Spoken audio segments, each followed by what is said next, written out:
The pollsters at Abacus Data recently released a new report. From June 9th to 11th, they surveyed 1,500 Canadians and 1,500 Americans with the same instrument they've been using to measure their so-called precarity mindset here in Canada. It was the first time they took the framework into the United States to test whether their concept travels outside of Canada. The short version? Precarity travels. The concept of precarity suggests that people are more concerned about being stable and navigating in an uncertain environment that's rapidly changing than anything else.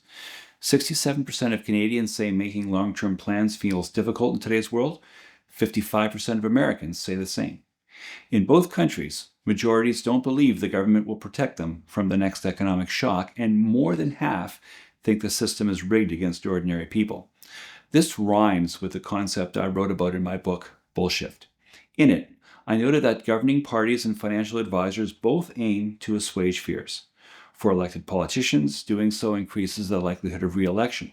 For advisors, it keeps people invested in looking ahead with enough confidence to stay the course.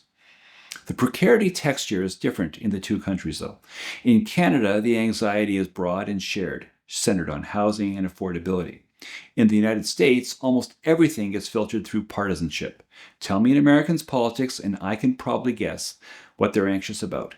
The one exception is AI. No political tribe has claimed it yet. Abacus also asked about higher education. Only 18% in each country say a degree is definitely worth it. People haven't given up on learning, but it does seem as though they've given up on the assumption that a degree guarantees security. And when most adults are planning a year ahead or less, pay now, benefit later is a much harder pitch than it used to be. In all, it seems the texture of precarity differs across the border.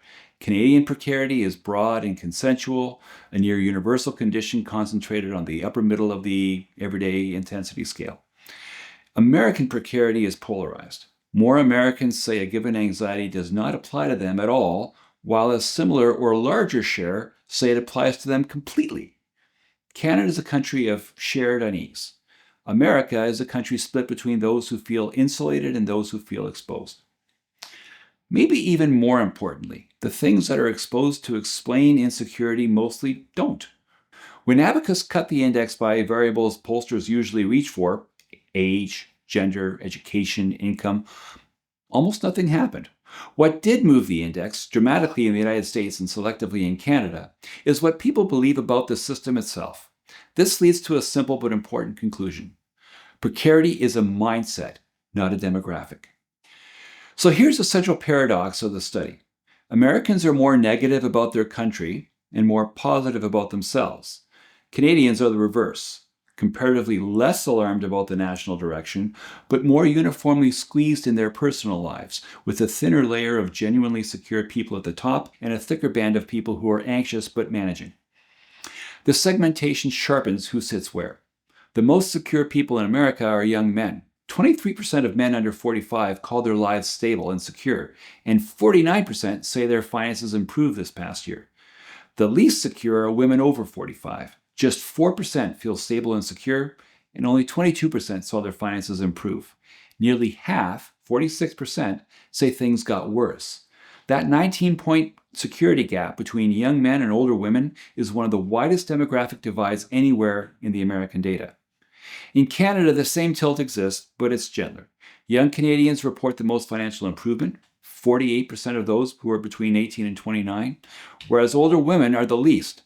14% improved among women 45 and older. And even feeling in crisis is partly a partisan statement. In Canada, 1% of Liberal voters describe themselves as in crisis, against 16% of Conservative voters. In the United States, it's 2% of Trump voters against 13% of everyone else. When your side governs, the crisis recedes. And when it doesn't, the crisis is personal. That finding is almost identical to what I was expressing, albeit without data, in Bullshift. When you feel good, or you want to feel good, you're more likely to buy into comforting narratives to bolster a worldview that's consistent with your predisposition. The subtitle of my book was How Optimism Bias Threatens Your Finances. In essence, I was making the case in early 2023 that this mindset, while seemingly innocuous, was actually quite dangerous.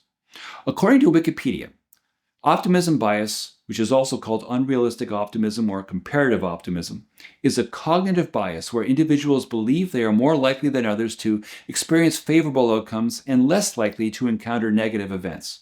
That could be anything from accidents to illnesses to financial loss to divorce, than anything that is probable statistically and anything that's realistic.